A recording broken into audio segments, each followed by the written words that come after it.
Well, good morning, and thank you for coming to Coffee with the Mayor. I wanted to let you know before we start. First of all, I am Liz Recchia. I am the Weimar Government Affairs Director. So if you have issues or questions or things you want to know about cities, please let me know, and I'll try and help you find the information and answer the questions as best I can. I also wanted to let you know, if you were in attendance at our water summit last week, or if you were unable to come, we have that video for the entire event up on the Weimar GAD website. So that's weimargad.org. WEMARGAD.org. weimargad.org. And that's where you'll find information on our events as well as city issues and our videos of our events. And probably in a few weeks, we'll have the video of this event up there as well. But for right now, the Water Summit, we've got lots of great information. And if you're a commercial agent, you really want to know about what's happening, especially hour 2 of that Water Summit with replenishment and future water supplies. So for right now, I'd like to welcome you to Coffee with the Mayor. We're having coffee with the Glendale Mayor, Jerry Weiers. And he has brought with him staff members so that as the mayor explains some of the issues and answer some of the questions that we have for him, we have staff members who can also elaborate in more detail. So you get lots of good information today. Our staff members are Tom Duensing. He is Assistant City Manager for the City of Glendale. And we have Brian Friedman, who is Economic Development Director for the City of Glendale. So with that, if we could please welcome the mayor and staff.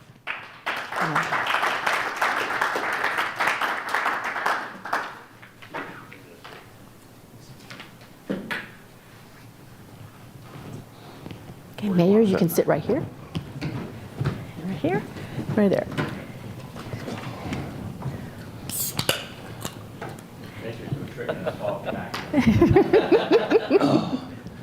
I just want to remind you both Tom and Brian, you have hand mics as well. Okay, so those are yours.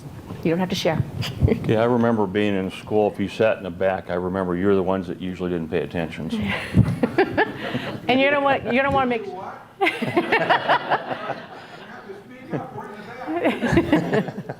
Okay, let's start with our first question for you, Mr. Mayor. Let's start with the big picture. What is your vision of Glendale 5 and 10 years from now? And if you could include the economic, job, building development, and outlook, and how you plan to accomplish that vision. Well, I guess before I answer that, I want to start off with, I think most of you know, or maybe you don't, Western United States, the majority of the Western United States is not a strong mayor form of government, which what that means is the citizens elect a mayor, they elect a council, we come up with policy, and then we basically give that directive to a city manager that we hire. City manager then in turn hires directors from all the different agencies. So unlike a very, very large city, that the city mayor is basically the city manager. They make all the decisions. They sit there and decide all the different directions that they want things to go, and then the council usually will support that or not support that. So our situation is different, and I'm reminded many times by council members that I'm just one of 7 council. So with that said, I still have the DS, I still have a voice, and typically, you know, the voice that I have is for the direction of the city. I'm the only elected official in the city that was elected by the entire city, where all the council members are elected by individual districts. So once we sort of lay that out, the very reason I brought Brian and Tom is I think it would do an injustice for me to sit up here and try to make you think I'm the brightest guy in the world. I'm not. I'm somebody that understands my position. I understand the politics, and I understand where the city needs to go in order for us to fix the problems that we've had and have opportunities in the future. With that said, we hired a council, hired a very intelligent city manager, Kevin, and Kevin has been phenomenal. Kevin has then taken who he thinks is the best directors, and he's shifted some things around within the city. Tom Duensing was with the city and Brian before we hired Kevin, and Tom's expertise really is in the financial aspect of it. And I would be underrating Tom's ability if I said anything less than the man's phenomenal. and I say that in all sincerity. We've had some incredible opportunities to work together. Something he told me about 2 years ago, and I could tell when he told me he was sincere about it. He said, Mayor, the one thing I want to deliver to you is a very strong bond rating. And he said, I believe that we can do that. Now, keep in mind, and I'm not used to sitting down when I talk. I like to get up and walk around. But do you folks remember watching The Wizard of Oz when you were kids, and they had all the guards, and they're out there marching, and the guards are marching, and they're going, oh, ee, oh, oh. You remember that? That is like the most depressing thing in the world, right? That's the way our employees were. Tell me if I'm wrong. 4 years ago, our employees wouldn't make eye contact. They never smiled. They were scared to death to come to work. They were scared to death when they got to work that they'd be transferred or they'd be fired. And rightfully so. There were some major problems. Our city was pretty much being compared to the second most financially strapped city in the nation, second to Detroit, Michigan. Now think about that. A little over 4 years ago, we were the most second financially strapped city in the nation. And my wife says, and you ran for office for that? Well, yeah, I did, because I really believe that Glendale's got opportunities. I think we have a bright future. And when you're at the bottom, you can't go any, well, I guess you could. You can go another 6 foot down, right? But I wasn't ready to get buried.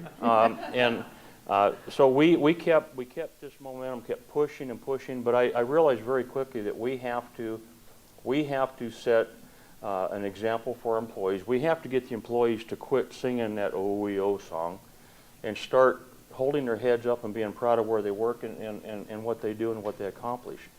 And we've done that. I walk down the hallways now, employees look at you, they smile, there's a twinkle in their eye, and it's very, very exciting. I know Brian, he never made it public, but I know for a fact that Brian had multiple opportunities to go to other cities, and I think you did too. They chose to stay here, so I thought to myself, first of all, we got to convince our employees that this is the best place to stay, that the future is here, it's not somewhere else. If we can prove that to our employees, we have to then convince our businesses. So I started 4 years ago, over 4 years ago. The very first thing I did when I found out 2 days later that I was an ex officio member of the Chamber of Commerce, and my staff member at the time said, well, I know you won't go to that because the former mayor didn't go to it. And I said, no, wait a minute. The former mayor wears dresses and high heels. I don't wear either one of those. Don't expect anything that she did that I'll do. Don't compare me to the former mayor. Give me a chance to prove myself. So if she didn't go to the Chamber of Commerce because they hated each other, they absolutely couldn't work together, then I'm going to make every point in the world to be there. If I can convince businesses that Glendale is the right place to be and that we're going to do the things they need to succeed, once we win the businesses and our employees, we'll get the citizens. There's no doubt in my mind we'll get the citizens. Citizens will buy in if they see everybody else buy in. So I got involved with the Chamber of Commerce. The Chamber of Commerce at that time was about 400 members. They're right at 1,200 members today. And I'm not saying it's because of me, but I think it's because of me being part of them to help the Chamber accomplish the goal and also the city for us to accomplish our goal. With that, economic development has been a huge, huge part of Glendale. I heard stories after stories after stories that people would want to come to Glendale, and yet it was difficult for them to get anything done. Permitting was difficult. It took forever. They couldn't get people on the same page. And I thought, why are we making it difficult in our businesses? Why do we present hurdles and barricades and walls and shackles and chains for businesses when they are the people that will get us out of the problem that we're in? You don't tax your citizens higher. You actually give your businesses an opportunity to do more business, which raises that tax income, which gives us money to spend to get out of the problem. I don't think that's nuclear science. I think that's pretty easy stuff to figure out. And I find most business people figured that out a long time ago. So that's sort of how we got where we were and where we are today is getting rid of the people that were the problems. I would say we've done a really, really good job on the staff members that wanted to do things the old way. I think for the most part, 95% of the people we have now, we're all headed the same direction. We all understand the same purpose for our city and for our citizens, and that's one of the things that our council just adopted just recently. That's something that I live by each and every day. I wake up in the morning and I think to myself, is today a day that I can make a positive difference in somebody's life? whether that's something as simple as just stopping at a crosswalk and making sure a kid gets across the street safe, you know, getting somebody a cup of coffee behind me, something. Can I make a positive difference in someone's life? Our council adopted that. That is now our city's really motto, I guess, and that's to each and every day make a positive difference in someone's life. You know, I lay there in bed at night when I'm trying to go to sleep at night, and the gears won't stop, and I know you've all been there. You just can't go to sleep. You're thinking of too many different things. And I'll lay there and think to myself, did I accomplish that goal today? And there's days that I don't. And it really bothers me that I wasn't able to make that difference. But then there's those days that, man, you hit that home run, and it's just like, it's so cool. Not just one person, but multiple people, you make a positive difference in life. And that's in business, that's in charities, that's in so many different ways, in church, all the different things that this city offers. I was just saying earlier, I truly love what I do. And that was the one bonus that I never expected with this job. I thought it'd be a job that'd be rewarding. I never thought I would love what I do. So now I've totally forgot what your question was. It's okay. We'll go on. We'll go on because you gave us a nice overview of your viewpoint of being a mayor and what you're trying to accomplish as far as the morale and the future. That's perfect. The next question is: commercial real estate agents and brokers work to attract businesses from out of state and out of country. Is the City of Glendale actively courting businesses for relocation?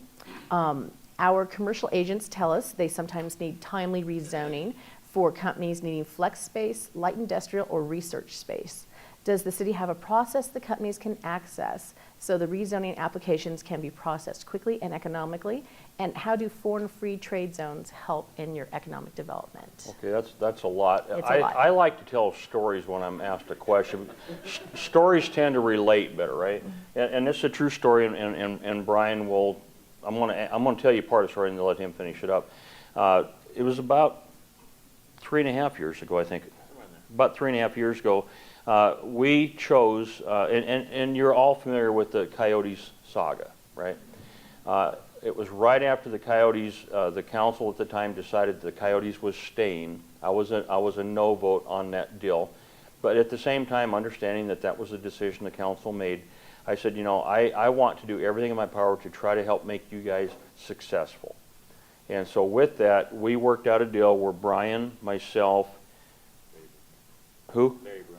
Barry Broom from GPEC, and then Nick Wood, the attorney from the Coyotes. We all went up to Canada, to Alberta, and we went to. This is like late January. This is like going to Florida from here in June. We went up to dumb time, but anyway, we went up to Canada, to Alberta and Calgary, and the mission for us was to try to bring economic development back to Glendale.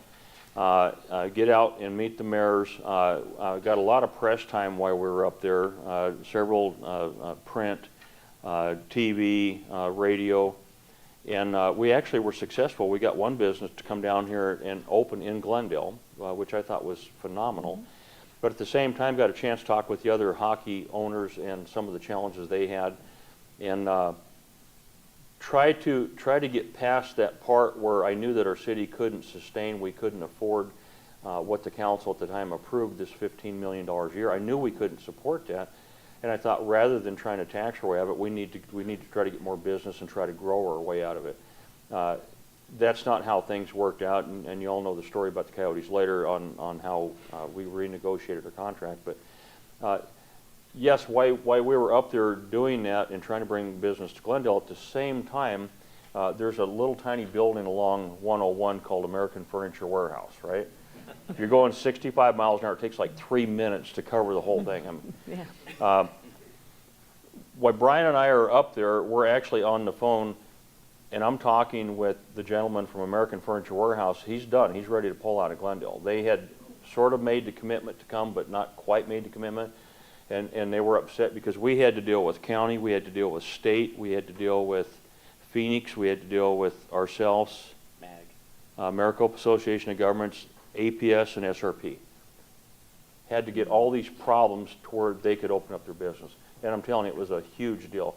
Brian's working like mad on one phone, and I'm telling this guy, don't give up on us. Don't quit me. I promise you we're going to deliver here.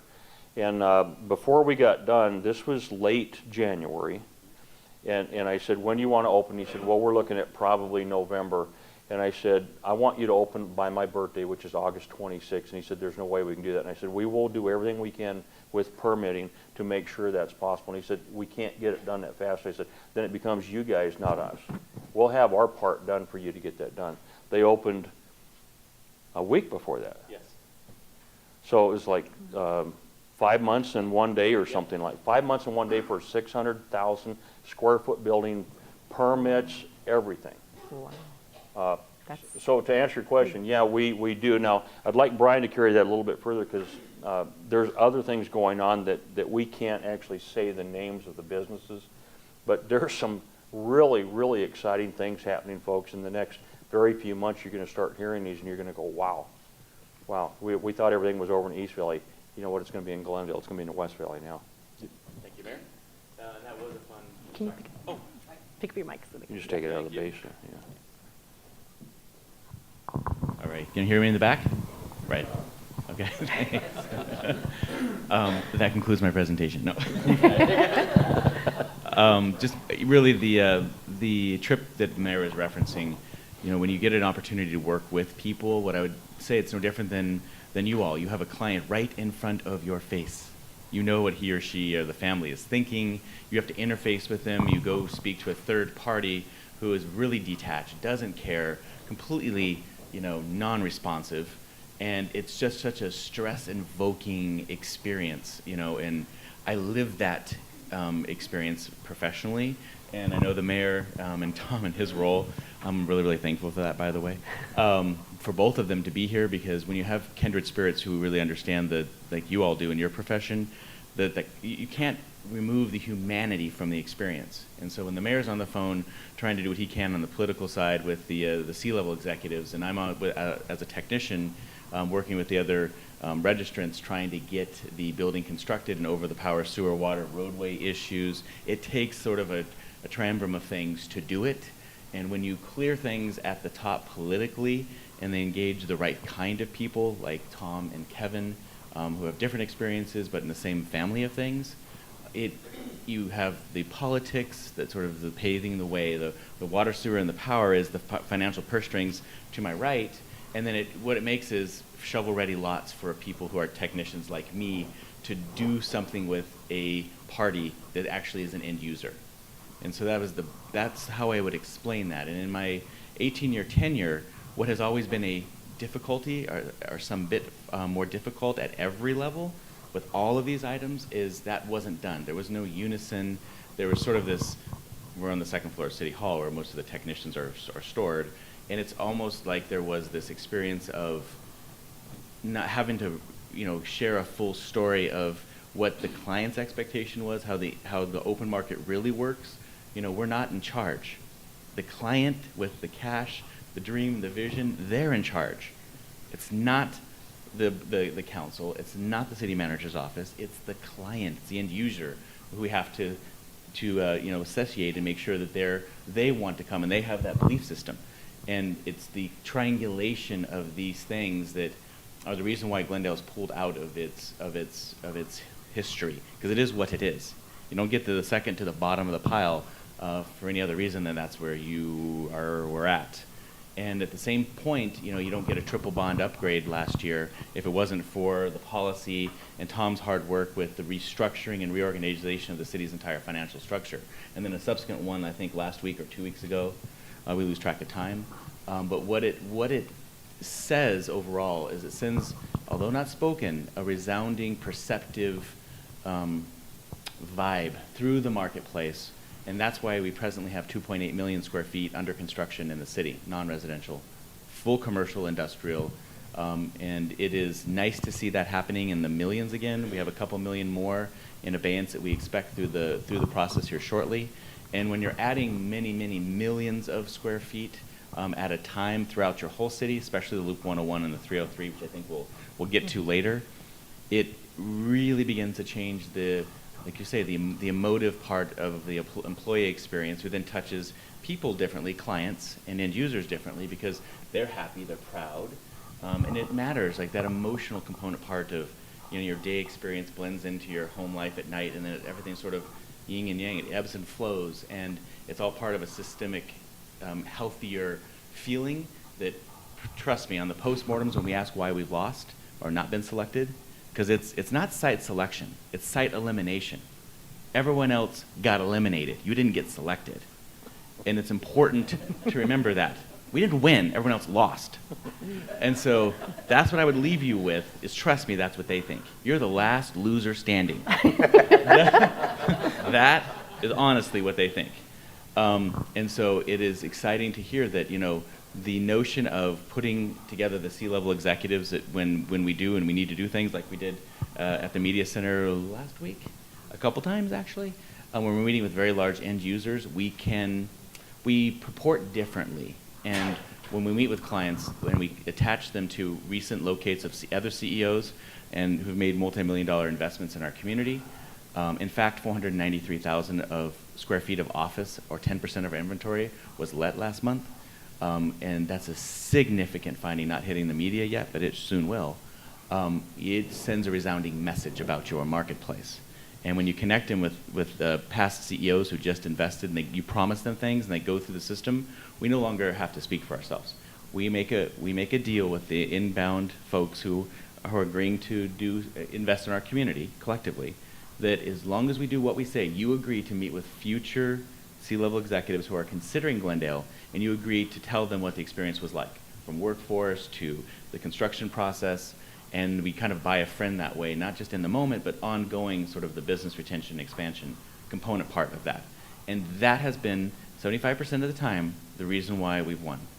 No hiccups, haven't lost one yet, have not failed to deliver, and then it's the C-level to C-level minus us present that puts them over the edge for why everyone else got eliminated. And so I think that's a little bit of the behind the scenes thing. Did I even answer the question? I don't know what that was. You did great. Yeah, you did great. So real quickly, I want to make sure. The mayor referenced the coyotes. If the city of Glendale put together a very concise, nice timeline of events, and that's on the Weimar GAD website. If you go to the Glendale and search on Glendale, you will find their nice little timeline there. So be sure and reference that if you're not sure of all the things. Did you, since you were mentioned as part of the trio that helped bring in this business, would you like to elaborate on some of your Before he goes there, I want to tell everybody one thing. Tom told me that he wanted to bring positive bond rating to Glendale.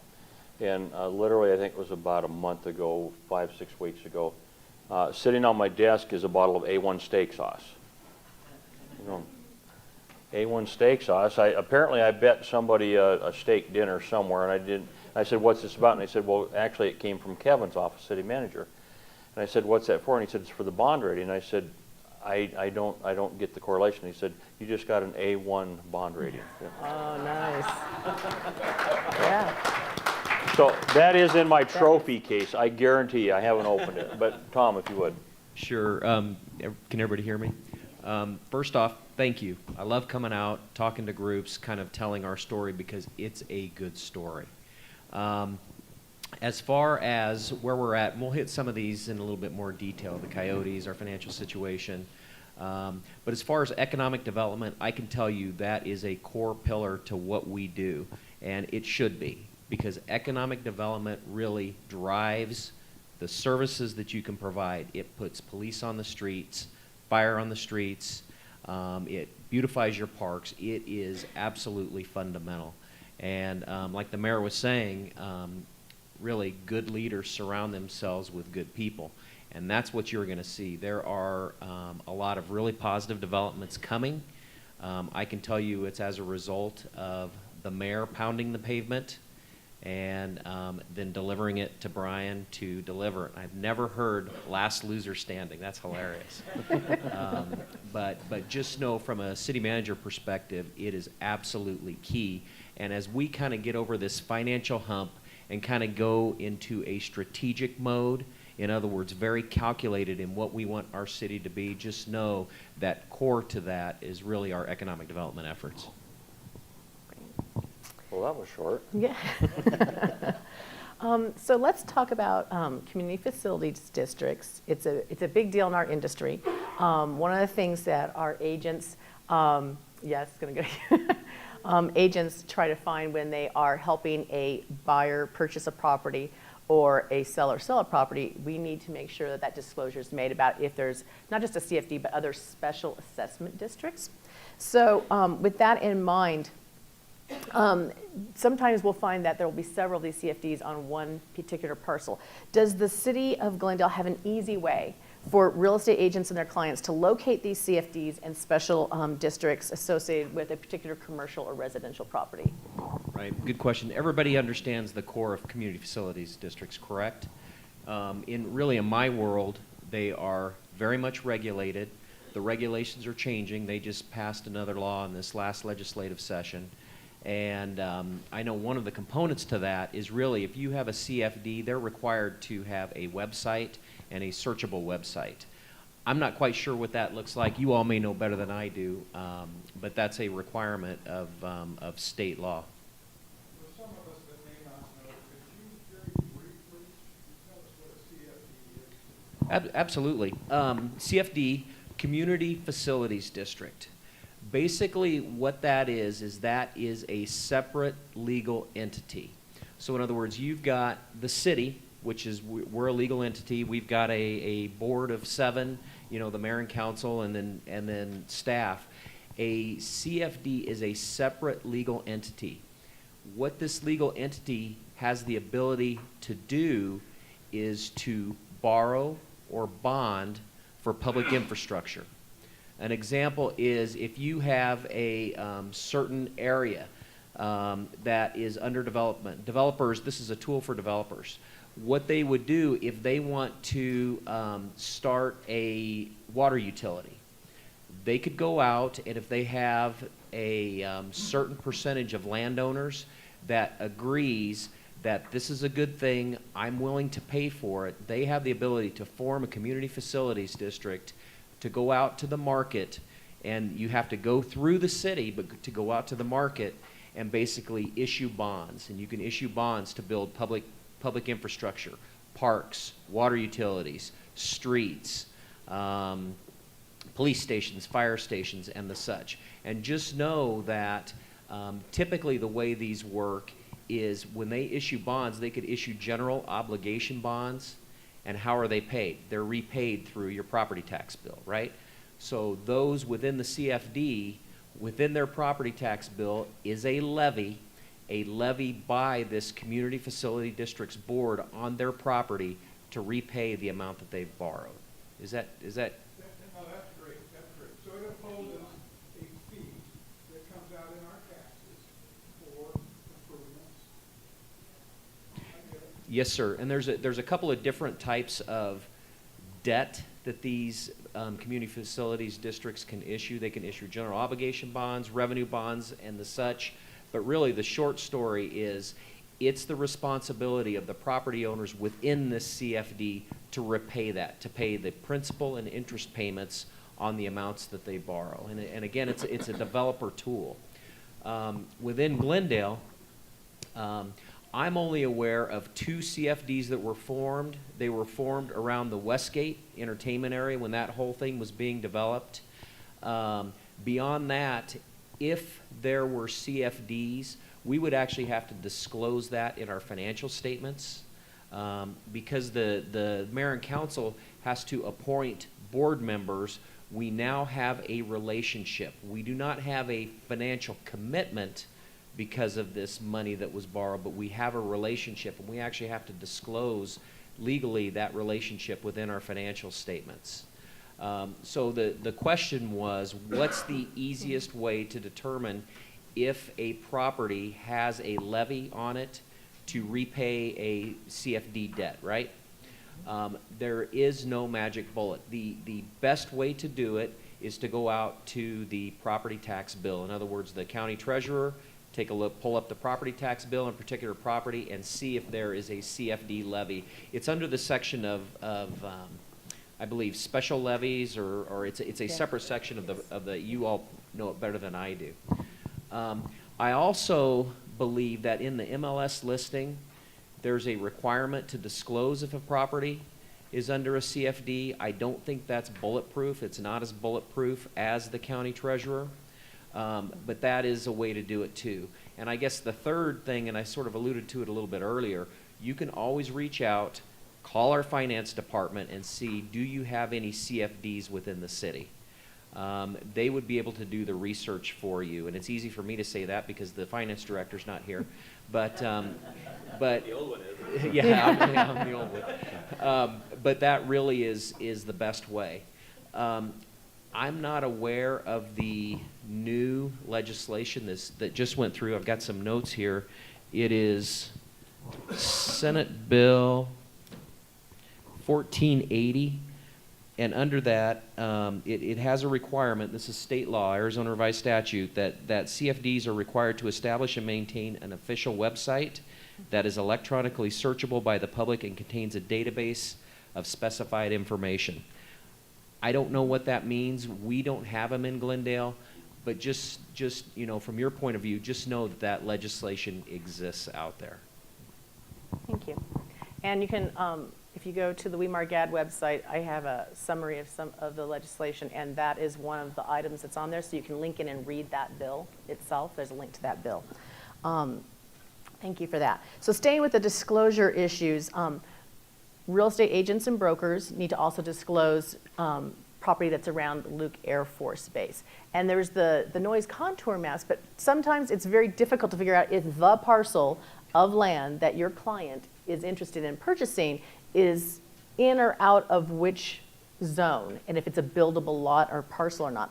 And I was able to speak with John Froke earlier this year, and we were talking about this issue, and if it was possible with your new maps, because you have that new GIS mapping, interactive mapping, which is really great, and I have a link to that on the GAD website. You can go to the Glendale interactive map. It is really great. My question was, is it possible to overlay so that when we search, one of the tick marks we can search is that Luke Air Force overlay, so we can look at a parcel and see where it is within those buildable contours. Is that something? And I know you guys were working on that and talking about it, and I was just wondering what the status of that is, or if it's something that's going to be possible. Well, yeah, and I want to address Luke first, and then I'll probably have you answer the other part of it. I served 8 years in the Arizona House of Representatives in the legislature. I also chaired military affairs and public safety, and one of our biggest challenges for Luke Air Force Base was making sure that we protect the mission of Luke Air Force Base, and that's training the world's finest fighter pilots. Okay, whether you know this or not, and some of you might be surprised, the largest Air Force in the world is the United States Air Force. Okay, who do you think the 6th largest Air Force is in the world? Anybody? Luke Air Force Base. The 6th largest Air Force in the world is Luke Air Force Base, which is U.S. Air Force. We have the largest fighter training base in the world, but it's the 6th largest Air Force. We have scheduled 144 F-35s coming to Luke, along with 2 squadrons of F-16s. With that said, we had to figure out a way with the legislature to protect their mission, and that's with the contour lines, finding out what can they do safely, how can they conduct their mission, how can they train these young pilots that literally 3 or 4 weeks after they leave Luke, they could literally be in combat. 3 or 4 weeks after they leave Luke, it's that fast. The development that comes with Luke, the $2 billion plus per year from just Luke itself, is huge for our valley. It's huge for the West Valley. We now have 400 Lockheed Martin. Yes. 400 Lockheed Martin folks that are now here. 3 years ago, we had 1 person from Lockheed Martin. It's grown that much. As the new people come on and it continues to grow, we'll keep doing these things. The one thing that we are committed to do, and that's not to change the flying mission of Luke. We're not looking to add more airplanes. We made a promise as legislators, as mayors, as council, as county supervisors, not to increase the flying mission of Luke. We don't want people to be bothered with more and more and more noise. What we want to do is maintain that level of 144 F-35s and the 2 squadrons of F-16s. But we want to figure out a way with Luke, can we add other missions, whether it's Navy, whether it's Marines, or whether it's guys sitting in these they look like storage boxes, but literally they'll be sitting in there and they'll be flying drones halfway around the world. Those are the type of things that we're trying to figure out. What's something that would be compatible with Luke and yet not change the way your perception is when you're driving down the street or you're trying to go to sleep at night and you hear jets flying. Well, the sound of freedom is the F-16s and the F-35s, but there's a point we don't need any more sound of freedom. We got a lot of freedom going on right now, right? And nobody supports Luke and our veterans more than myself. I can promise you that. But that's why it was so important with these contour lines, the ways that they fly. I'm a pilot myself. I own my own airplane. And you have to land an airplane or take off an airplane into wind. That's just the way it works. If you try to take off with the wind, you have to go a lot faster ground speed to get enough lift to get off the ground. You don't want to take off 400 miles an hour. You want to take off as slow as you can with the wind blowing into you so you get a quicker lift. And the same thing with landing. You want to land as slow as you can safely. So the contour lines is something that came up with. Everybody agreed on it. It's something that seems to be working just fine. And as far as the overlap, I believe that we have a solution for that. We do, yes. So thank you for the idea. So what we've done is, sorry again. What we decided to do, based on the fantastic suggestion, is to go ahead and incorporate a brand new layer on the outbound system that you had referenced. Great. So it'll be a standalone as its own layered system so that you Terrific. can see exactly where the overlays and the noise contours are out by parcel. And so that's in the works, That and is John Froke is working on that. Fantastic. And can I squirrel for a little bit? Great. Make her work for her money. So what I really wanted to say is that there is a betterment happening in Glendale that is systemic. It's not just a couple one-offs here and there. It's a holistic betterment. Our websites, as far as I'm concerned, are not award-winning. And Tom and the mayor have made sure that we've just hired a new web architect designer. I forgot all his fancy title names, but in summary, we're able to do these things and these improvements because we're repackaging, rebranding, reprioritizing, really understanding more what we need to do from a business sense and how we're perceived in those sort of the soft goods, because we don't have to worry as much about sustenance. If you're whole and you're healthy and your city's full, which is the other news for Glendale, as a result of these betterments that the mayor and Tom have been working on, we've been able to pretty much sell out the city. We have no big boxes left citywide at all on the retail front, nothing over 75,000 square feet.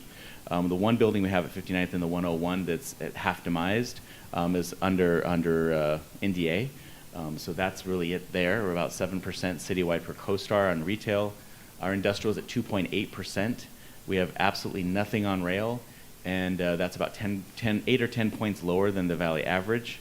And then on the office side, we are effectively, if you look up CoStar and the way it purports information, it'll show 20.2%.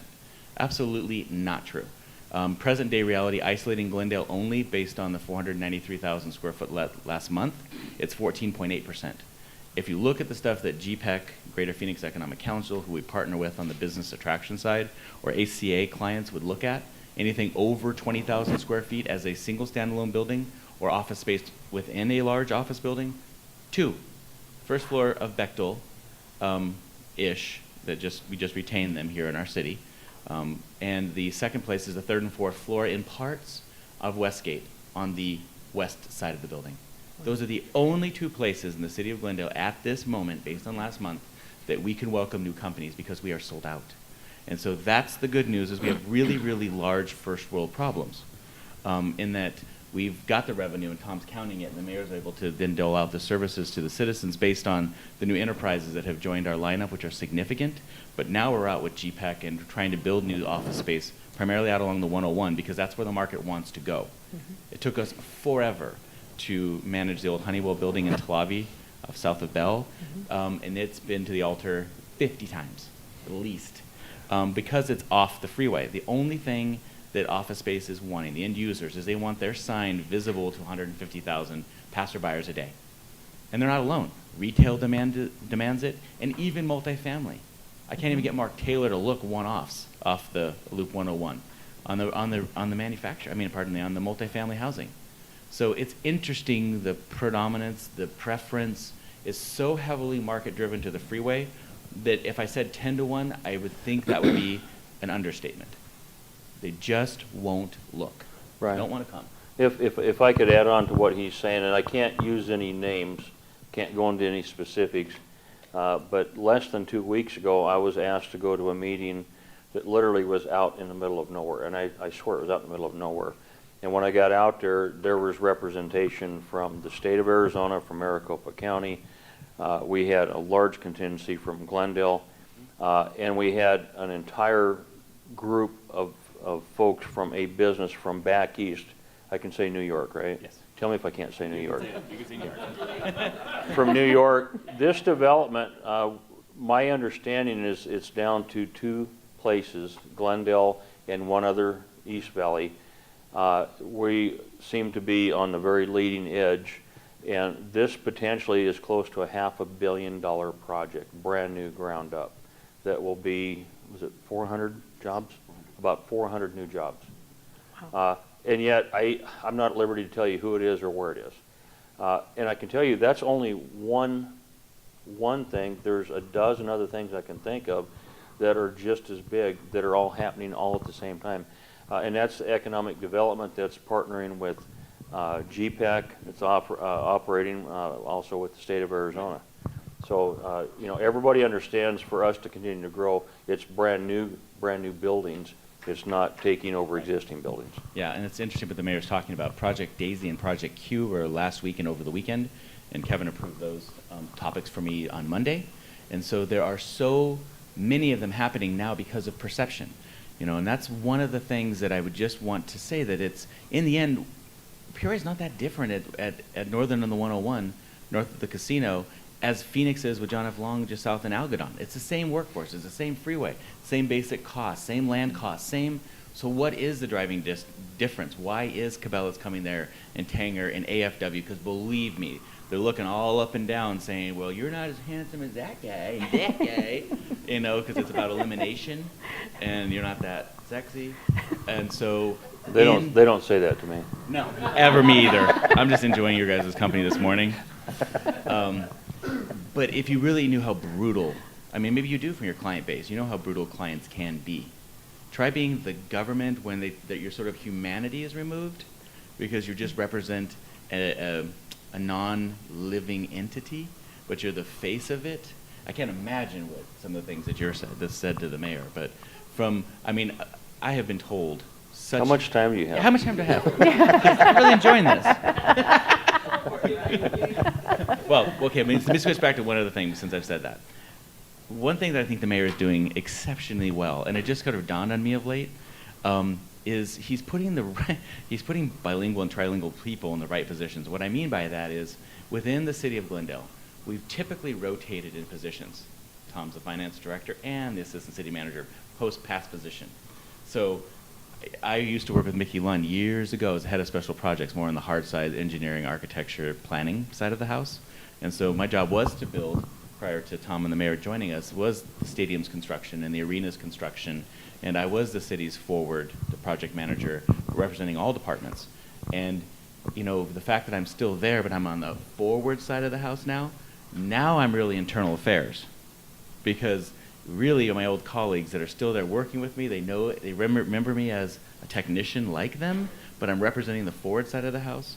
Tom is out as the assistant city manager, but he's really the purse strings and the winner of the Valley of the Sun's 2014 CFO of the Year. You don't get that release from the city manager spot usually. And so there's this inability any longer in a post that you think you sit in, that you own, this notion of I own something. No, you don't. As a city employee, you do not in Glendale. And for example, the mayor was kind enough, he has a very talented employee, Jessie Peterson, is former head of chief of staff. She's now my assistant. And so He owes me big time. yeah, really, because she's a great. But it's perfect for the mayor, because we really are an extension of Tom's office and the mayor's office. We're 5 people. You could stick us in, we were billed as an standalone department-ish, but truly we're just a part of the mayor and Tom's office. It is the natural setting for it. It's because it's important, because it does all the things like without a job, you have no quality of life. And so you need one. And I would just kind of conclude by saying, I got told, really, really, really told off poorly in 2008. And it was a magic moment for me. And it was the Humana CEO who did it. And I really owe him to this day. He basically sat me down in 2008. And I was struggling because I was hard sciences, and I loved to do the construction for Glendale. But they'd made me forward in the house, and I really wasn't my personality, yes, but my skill sets, no. And so I was struggling in '08, and this gentleman sat me down and said, "Hey, listen, let's get something straight. You ain't that great. You're not that smart. You certainly don't look that entertaining or interesting to talk to. I'm only here because I have to be. If you were that great, you wouldn't be working for government. You'd be out on your own in private business. I'm pretty much disgusted to be in your presence. And so let's just get this over with." And he was having a good day then. and that was polite. And so I'm looking at him, and I'm like, okay. I'm like, all right, I'm listening. What'd you say? I'm listening. I said, I'm listening. I'm going to learn. What are you thinking? I'm going to learn something. What do you want? Exactly what can I help you with? Like, besides your warm introduction, how can I help you? And he said, I'll tell you what I want. I like this building at 91st and Glendale. I like it. But, see, the problem is, I want a really big sign that says Humana for my 100 employees. I want you to take out what you're not going to build any office space in this community at this time in '07, '08. You know what's happening. I want you to take these 2 office tower spots and let me pave over them. I want you to take the parking spots and not make 10-foot wide spots, but 9, because I'm going to need more spaces. I want you to let me have cover parking. I want you to take the one tenant that's in this small area and move them out here. I want you to get rid of the drive-through where the Starbucks is never going to happen right here. Get rid of it. I want you to change the ingress-egress point on the left-hand turn lane in. I want you, and the list kept going and going. And so I kind of thought to myself, have some game, do something, think, with this gentleman. So I said, okay, this is my idea of, business at the time. So I said, okay, I'm listening. If I can do all of that, I'll see you tomorrow. If I give you every single permission you need in writing, you go to bed, you sleep well, you have no consternation, you can just absolutely begin work tomorrow. Would you come to Glendale? He said, yes. But you're just the front side of house. You don't have any capacity to give a permit. Okay, I'll see you tomorrow. And so I went to all my friends, John Froke, Pam Wirtz at the time, the building official, which you would know, and everybody that's still there. Craig Johnson was the city engineer building Cabela's with me. Now he's the water services director. Eric was partnerships. What is Eric now? I forgot. But he does something in downtown with the civic centers and a few other things. Like I told you, everybody has moved to another department head position. I went to all of them and said, need a favor, need a favor, need a favor. Trust me? Yes, yes, yes. I just looked around the room. I wrote all the approvals. I met him the next day. I had it slid it across the table. And he said, welcome to Glendale. I said, how did you do that? You don't have any, that's not even your skill sets. That's not even what you do. I said, well, what you don't know is the only thing I knew how to do is what you asked.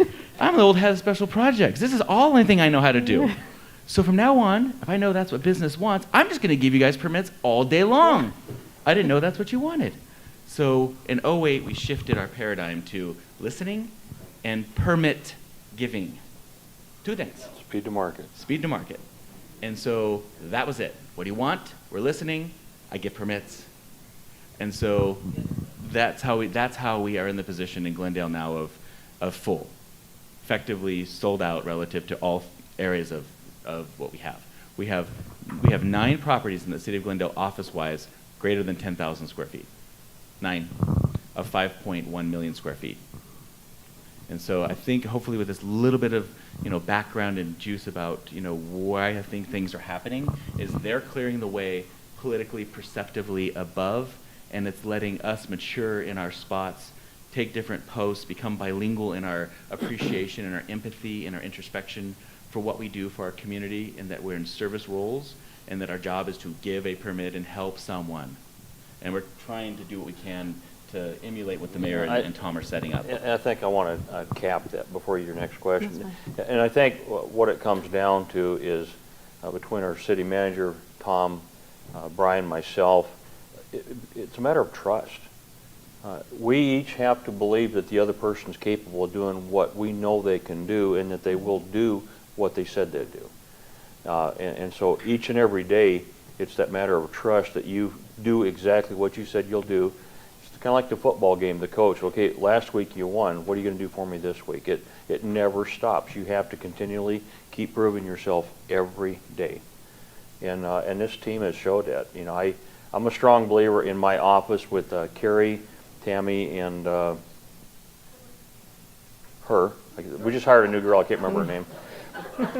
Lori. It's a matter of everybody does everything. You don't have a one job. It's you do whatever you got to do to get that job done. We are servant leaders, and we work for our citizens. Period. Period. I'm only laughing because I did get a little bit of a call out. I have to be careful. I'm sure Tom feels the same way. He's got to get my Get your finance department. Oh, Mike. because yeah, I'm consistent. If you know, Tom has to go on his knees back to the finance department because you don't want to be seen as that guy. It's like you have a new girlfriend, you live in the same apartment complex, but you know the boyfriend's right across the hallway. I mean, we're all doing that to each other, so you have to be very humble. Something you need to tell us about? No, not that way. I meant the other. Exactly. So I guess my point of saying that is, you know, I had an opportunity last week to do my old job, and entirely. The agenda, setting it up, who does what, names associated with outcomes, straight down the list of everyone's name. And one particular department did kick back and said, I think you're in a time warp. I think you think this is 2003 again. I'm like, oh, well, that was some good times. It was right before the market was up. I'm like, it feels kind of like this. I'm like, I'm with it. But in the end, if you don't let me do this and, you know, get things moving with the client so I can get your name attached to each of these items, I'll stay forward in your business the whole way through. If you let me do this right and get everybody set up and get a relationship going, I can step to the right, stand next to the client, and just make sure everything goes well along the way. So let me do this early part, be out of my lane a little bit. You get right back in, I'll get out, and it will all be the better for it. So it does create some learning curves and, you know, change and struggle along the way, but the culture of Glendale, I think what the mayor and Tom were getting to, is changing and for the better. And you know, when people go from 100 people I used to have in my department down to 20 something, those that are left are tenacious. And they are like rabid, I would say. And they're purposeful in what they do because they chose to stay. So there's meaning and there's like they're part of the carpet, you know, and all that stuff. And it really makes for the reason why people didn't leave to the mayor's point, because you feel connected, and with that you feel, you know, like you really, it's personal. And I think that's the best part of working for Glendale. Okay. Well, let's take a 5-minute break so you can get up and stretch your legs, and then we're going to come right back and we'll finish up a few more questions. Okay, 5-minute break. Okay, so our next question is going to be, Glendale's budget concerns are very well known, as everyone has alluded to earlier. Recently, Councilmember Clark requested staff consider zero-based budgeting. Can you explain to us how the city budgets currently, and what it would mean to the city if it moved to zero-based budgeting? Well, I'll address that really short, and then I'm going to turn that over to the expert. Zero-based budgeting is something when I was in the legislature we looked at extensively. There's just a point where you have to kind of go back and reanalyze, is the money I'm spending where I need to spend it and what I need to spend it for. Things continually keep changing all the time. It's an expensive proposition if you have everybody taking and counting every paperclip and thumbtack. That does get expensive, and a lot of people would say, you know, but this group of people, this office never changes. They do exactly the same thing all the time. Why are you making them do that? I actually think zero-based budgeting is a good idea, sort of on a rotation type schedule. But I'm going to let Tom talk about that because that really is his specialty. Yeah, thanks, Mayor. The reason I want to talk a little bit about our budget concerns, kind of where we are at, and where we're going, it's a good story to tell. I don't think the public understands the gravity of the situation we were in, and I'll hit that. I actually talk about this around the state. Step back. I've been with the city about 3.5 years. My first week on the job, I got a call from the Wall Street Journal, a reporter, and the reporter asked me, how are you going to pay your bills? It was that simple. After I cleaned up the mess that I created in my office, basically what it caused me to do is kind of take a step back and say, how deep is this problem? They published an article a couple weeks later, and the mayor alluded to it. Of the cities over $250,000 in population, the worst financial shape, Glendale was number 2. Detroit was number 1. Glendale was close behind number 2. And then there was a big gap, and there was 3 other cities that actually had what they call negative fund balance, negative savings. We were living off our credit card, is what that is. That has serious issues. What did Detroit do? They filed bankruptcy. I don't think bankruptcy in Glendale would help Brian's economic development efforts. I don't know what the real estate does in Detroit. My guess is that didn't help. So a testament to the mayor and council. The mayor stepped in at the bottom of this. I mean, that's a huge deficit to fix. Roll forward a few years, we made some very, very difficult decisions. Our employee turnover was 20%. Think about that, 1 person in 5 leaving every single year. So after 5 years, your staff completely turns over. Mayor talked about the employees coming in, just marching. They didn't want to create waves. That's true. How do you get rid of that and get a sense of pride in your city? That's another huge obstacle that this mayor and council had to deal with. So what we did is we made some very difficult but necessary decisions, and we alluded a little bit to the coyotes and kind of the decisions that were made. I won't get deep into that unless anybody wants to, but I can tell you that was a financial decision. That was a financial decision that your police services, your fire services, your parks benefited out of a financial decision. It was really that simple. So we roll forward a few years, we just started to receive bond rating upgrades. What does that mean? Moody's and Standard & Poor's, they understand our story. They had been downgrading us for years. About the time that the mayor started is when it stopped. No, when I started, they downgraded even more. It's like, oh, come on. Soon after the mayor starts, but that yeah, okay. Yeah, that wasn't his doing. I'm here to tell you. But again, some of the decisions that this mayor and this council made, the mayor will say, and this is the one time I get to publicly disagree, he'll say staff. No, it's very simple. It was the decisions that this mayor and council had to make. They're the ones getting the phone calls. They're the ones that whack the gavel on the votes. That's really what mattered. So over a period of 2 years, we have notched up between the 2 agencies 5 notches. Okay? That's huge. What does that do? That instills confidence in those people investing in Glendale. That instills confidence in the employees that work for Glendale. There is a sense of pride that's returning. And again, what it required us to do and required this council to do is make very difficult decisions to hold back on some of the things we needed to do. There are demands for our services all the time. I never hear we need less police officers on the streets. But I can tell you, if we double the police force, we will not have enough money in our savings account when the next downturn comes to be able to weather that. In other words, we would have to make drastic decisions. So the idea is to get enough money in your savings account, that fund balance that Wall Street Journal wrote about, to get enough money in your savings account to where you can weather the next downturn. That's what that's all about. Are we there yet? We're not. We probably have 2 or 3 more years. The rating agencies are watching us very closely. But I can tell you, this mayor and this council, they're delivering to these rating agencies what we told them we would do. And that's huge. You know, before, when we were doing bond deals, we had rooms full of lawyers grilling us on, are you really going to do what you said you were going to do? And it's the mayor talked about it, it's trust. I can tell you we're currently going through a refunding. It's about a 10-minute phone call now. It's no big deal.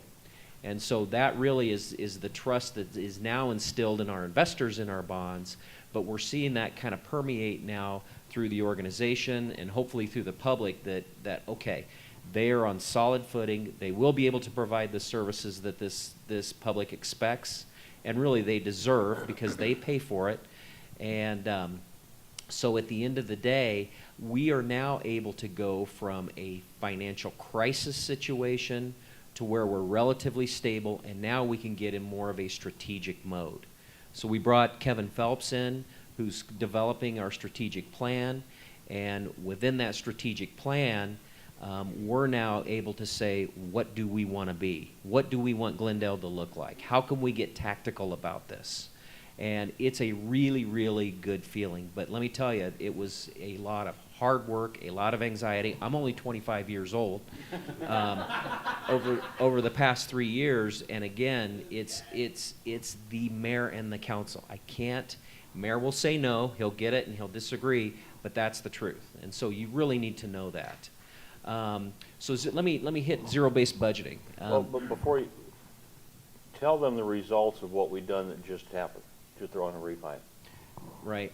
So what the mayor's referring to is we go out, and if we have some of our bonds, it's like a mortgage. We have some of our bonds. If we're able to refund it and get a lower interest rate, we save money. So we did our first refunding a year or two ago. We saved $50 million. That's $50 million that we were going to have to pay that we don't have to pay. It's that simple.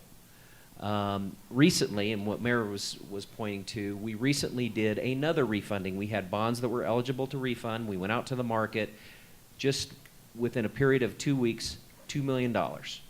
That's $2 million of taxpayer money that we will now not have to save. Well, we can pay towards the balance rather than put it into interest. That's exactly right. We can put that in a savings account that assures you'll have good quality services. We've got another refunding. I've got a phone call today at 12:15. There's another one in the hopper. We hope to save anywhere between $8 and $10 million of interest that we will not have to pay today. I'm giddy. Yeah, it's real money. That's what that means. That's huge. That can be put in the savings account. That can be used to address park needs, and it's all a result of really the hard work that they've been doing over the past few years.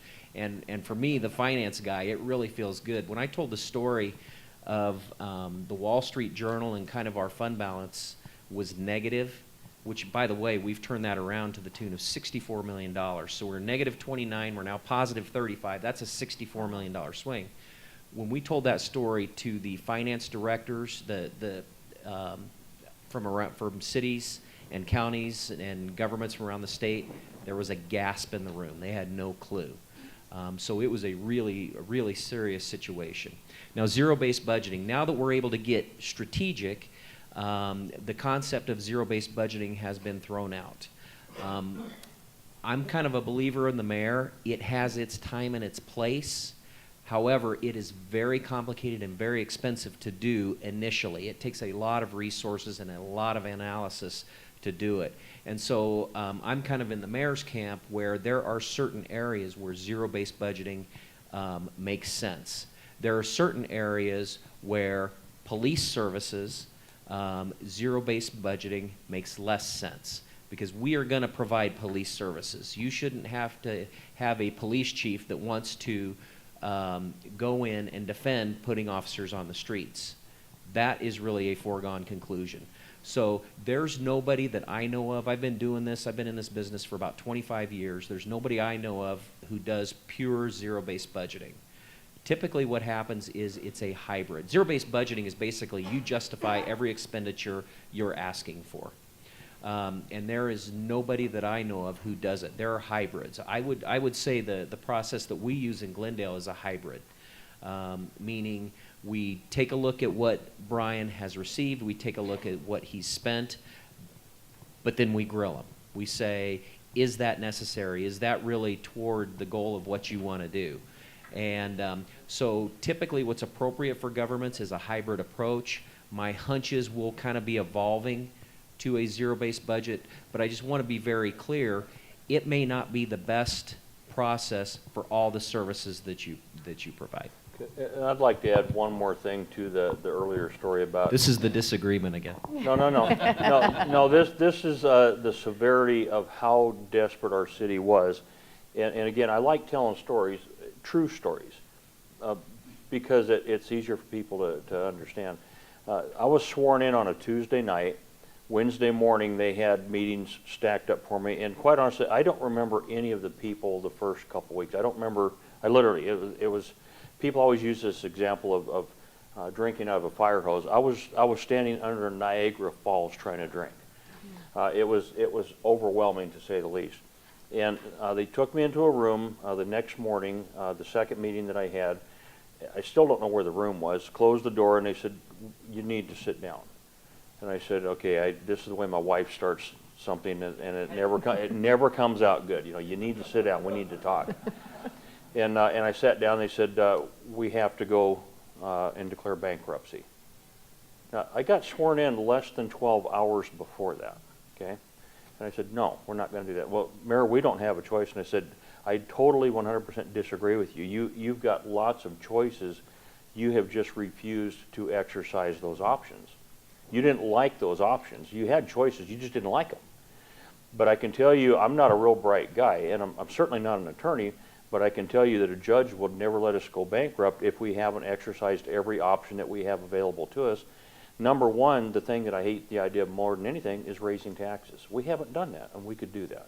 You still have the capacity of raising taxes to help get out of debt. So no, we're not going to go bankrupt. You need to find some solutions. You need to figure out a different way to make this happen. But no, we're not going to go bankrupt, especially not 12 hours after I got elected. No, I'll be the shortest term mayor in history. So it really was that desperate. It was that bad. And yet at the same time, my job, I truly look at my job as mayor as I'm the city's biggest cheerleader. I need each and every day to promote our city and make people feel good and understand why Glendale is the place to be and where you want to have your businesses and your future. And so it was very challenging for me at the beginning. And I don't drink, so. Thank you. So I want to make sure that we get to, speaking of your promotion of local businesses, I want to make sure that we get to this. One of the things you do is recognize local businesses. You have a whole program around that. Can you tell us about your program and how you came up with the idea and how local businesses can participate? I can, but again, I have another story. I literally, Friday morning, will be going down to Rocky Point, Mexico, with a gentleman that I met. And I haven't been to Rocky Point for 25 years. It wasn't a great experience 25 years ago. But this gentleman used to own a business in Glendale about 20 years ago, sold out when the economy was doing really, really well. He took that money and started doing contracting, went down to Rocky Point and started building high-rise. If you've been down there, I guess there's several high-rise buildings. He's the one that's been building those, been very successful. He called me up, you know what I'm talking about, called me up 3 years ago, 3.5 years ago, and he said, "I want to come back to Glendale. I want to start my company that I had before. I sold it to them. They went bankrupt. The non-compete is all over." He said, "I want to start my business because I think the economy is turning around. I like Glendale. Glendale's been good for me, and I believe that I can make a good run." And so I got really involved with Brian, and we tried to do everything we could to help get him started. And he said, "If you guys can get me open and do it expeditiously, quickly, because time is money, I'm going to bring 75 employees to the city." We just got him his green tag on his second enlargement of the building literally 2 weeks ago. He's now pushing 200 employees.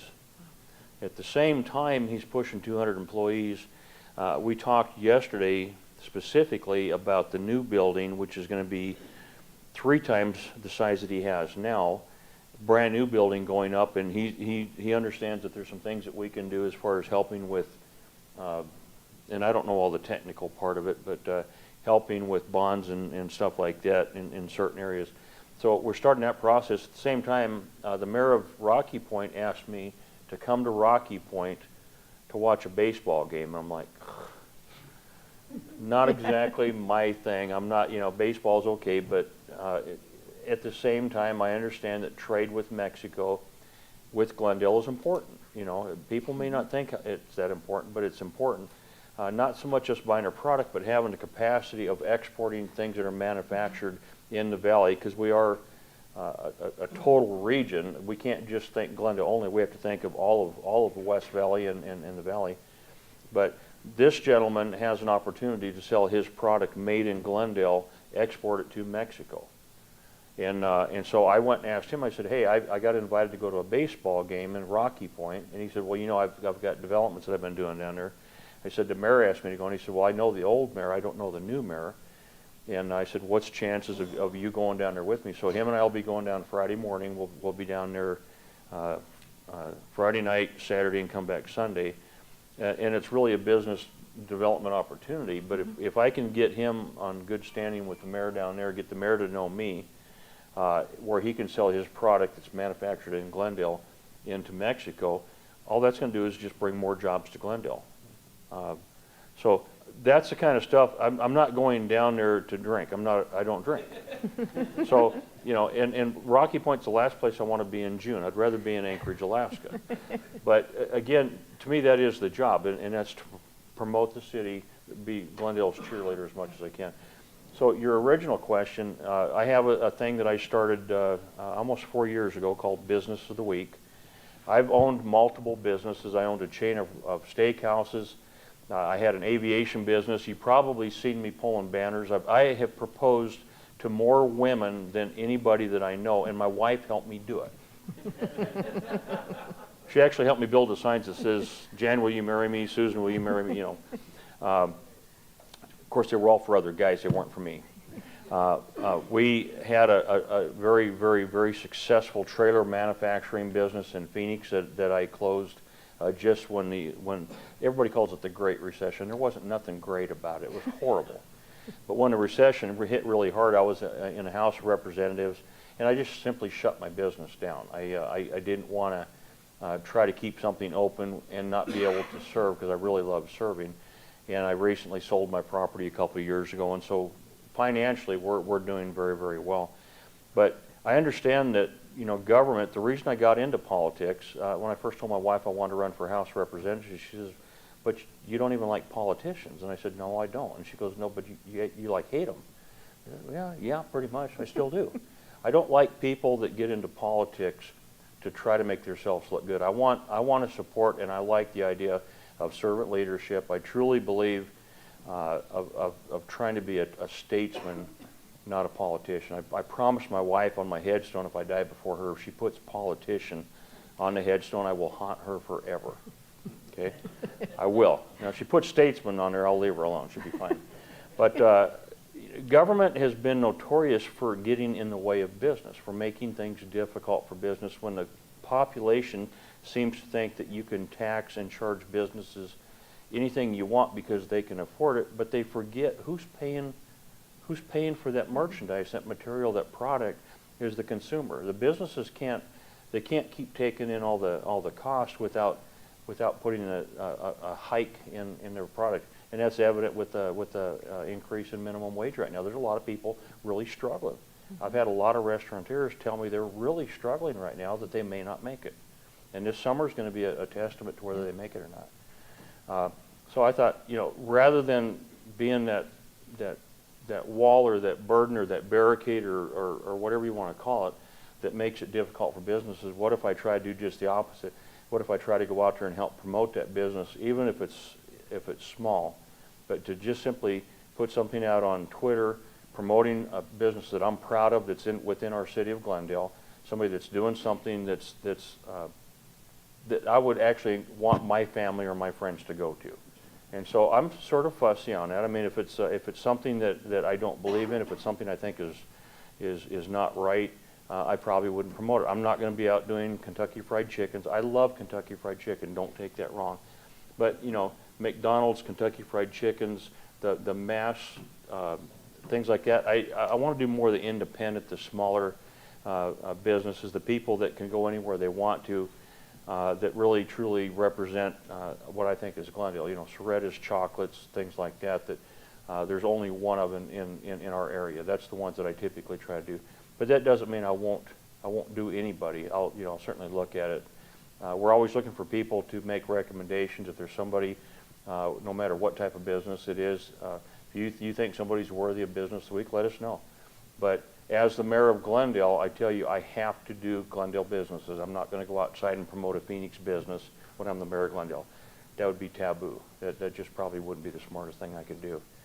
And it seems like it's working so well that we had a charity that came to us and said, we'd like to be your Business of the Week. And I said, the problem with doing a charity as Business of the Week, you are a true 501c3, and as soon as somebody gets the notion that you're a business, they look at you differently than a charity. Even though everybody that's ever worked in a charity knows that it is a business. I mean, you got to work it, and you got to have people, and you have a lot more limitations than you do in a business.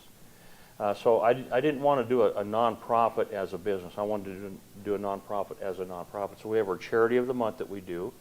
We have the business of the week that we do. And all of that is done within our office. Carrie, before she became my chief of staff, started doing that, and she's extremely talented. If you look at those, it's professionally done. I had an investment of, I don't know, $600 total. Wasn't very much money. She's probably going to tell me she spent that yesterday on something else. But it hasn't been a huge investment other than the commitment that her and I have to do a 1.5, 2 minute segment. We probably, between the two of us, probably have 14, 15 hours in it between the two of us. So it's a significant investment. Not so much in my time. I have usually 2 hours at the most, usually. Most of it is her time, and of course now she's shifted that burden on to Lori. Lori is extremely talented. We just hired her. She's actually from Puerto Rico and bilingual and extremely talented. So she's now picking it up, and she's the one starting to do that. But it's something that I think we're proud of. I think if we have businesses that we want to promote, we should let people know about it. Be proud of our businesses, not hide them. I don't know if I answered your question or not. You did. And you brought a video Oh, to okay. show us. So would you like to show that now? Absolutely.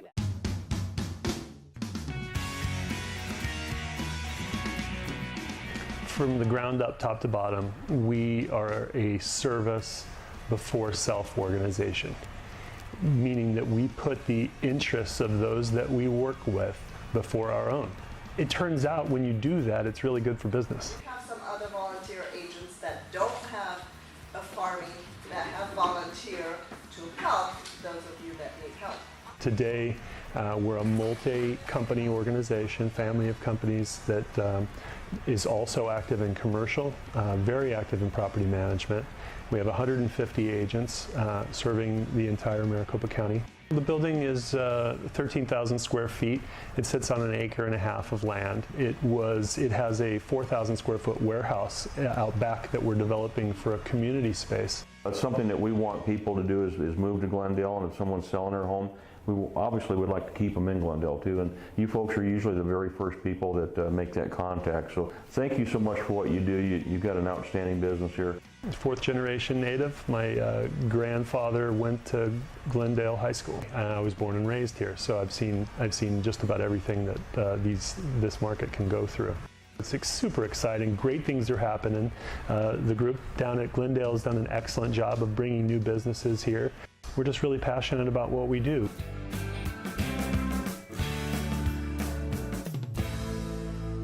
I don't think we're going to get an Oscar or an Emmy, but we're going to keep trying. Yeah, it's terrific. Yeah, and business appreciates it, I'm sure. Yeah. I was going to add on to their Oh, comment about microphone. still consistent, yeah. To the very end, yeah. Yeah. Next time I'm just going to tape it in. Yeah. Aging is so fun. I wanted to say, about John Crow. I've met him many, many years ago, probably 10, I would say, and he was over at Cactus and 67th Avenue, and he called up one day and he wanted to talk about some things. I said sure, and I went over there, and I was, normally econ dev on the single family side, it's harder because there are rooftops that supply basically the payroll for retail that generates the sales tax revenue for Tom, so that the mayor can dole it out to the police and fire and other folks who provide services. But as I started talking to him, probably I would say one of the few, because in the role it's hard, it's a kind of a 24/7 job, but he's one of the few, I would say, really good friends that I've made from this experience that there was just no way to stop it. And that the notion of what he's done with moving to his building and saying, no, Brian, I really want to invest in Glendale. I want to find a building. Okay, well, come on in. Let's look at CoStar and Xceligence and find out what we can find.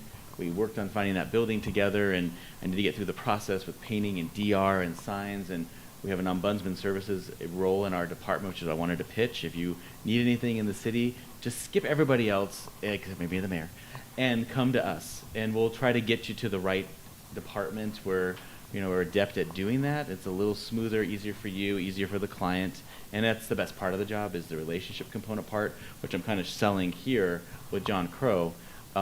We find him a building, he gets in place, we go through the process kind of together, because when you do things, when it's, I'm telling you, that client experience, like suppose I was a client of John's, I suppose, 'cause he's a citizen and a business owner, and I'm trying to help him. And now at this point, it's very reciprocal. I've been to lunch with him twice in the last 2 months. No, in 2 weeks. 2 weeks. Once with Kevin and the chamber president and myself, and once alone. And what he was doing for me alone was he was looking at a 13-up and a 5-up slide presentation on exactly how to articulate, because we think we need 6 or 7 different presentations, on articulating what everything that's kind of been shared here today, to the site selector community, to the brokerage community, to the investment community. There's a different presentation to each on Glendale's, the 3 major office, retail, industrial categories, and how to hone the presentation to the submarkets that he feels he's capable of doing it, so that the message is impactful. And so what began as just me, a government worker helping a client do the best he can to relocate and grow his business, became to a point where he's helping our team of 5 people do what we do. And so I think that's just the best part of community and being organic and living this thing together, is you can't help but that human experience. And I think culturally, it's nice to see that the mayor's out at his level doing his own thing. Tom, everyone is doing that with different businesses and different entities, and look, obviously the same people at different levels. And I think that really creates, the magic of community and why people want to invest. And when C-level executives talk to other C-level executives, it matters. In the end, everything is held equal in a vacuum. Do you trust? Do you have a relationship? And what you said, is it true? And did you perform? Okay. Well, unfortunately, we're out of time, because we had several more questions, and perhaps I can follow up with you all, and we can sort of go through those questions and let the membership know the answers, because this has been very informative, very enjoyable. I'm just sorry we don't have more time. This really cemented what we saw last year in the Economic Forum when Glendale came through and was talking about the Ombudsman program, was talking about the changes they've made, so that if your clients have that old vision of what Glendale was, we started to see last year through that Economic Forum that Glendale had changed. And this really cements the fact that Glendale has changed. So whether you have commercial or residential clients, they may need an education and help in understanding how Glendale has changed. And you have people that you can guide them to for that great information. So I hope you take advantage of that. Could I finish Yes. up with Absolutely. just a quick statement? For the folks that are interested in Glendale, our downtown Glendale, we now have hired a downtown manager, and our focus is going to be to make downtown great.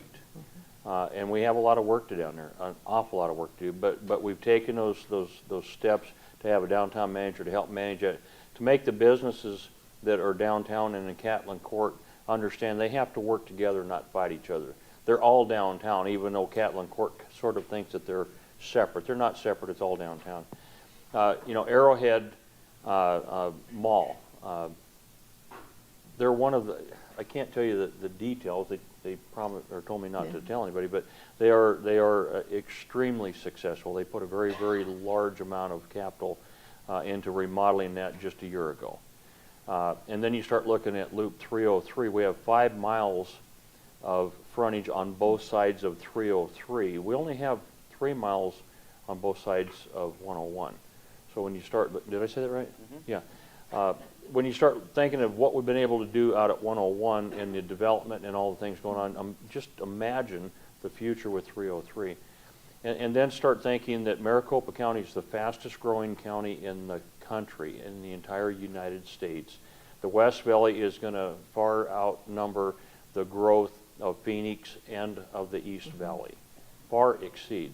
The epicenter of the new growth, of the possibilities for every one of you to be successful, starts in Glendale and goes west. The future is limitless, and I say that in all sincerity. I could not have picked a better time to start as mayor, literally won my election, at the worst time possible, because everything that's happened, I'm going to look really good. And it really comes down to believing that we can make a difference. You know, again, I live each and every day believing this. You know, I want to make a positive difference in someone's life each and every day. And the city, the staff, has all made that happen for me. So thank you for allowing us to be here. Oh, thank you for coming.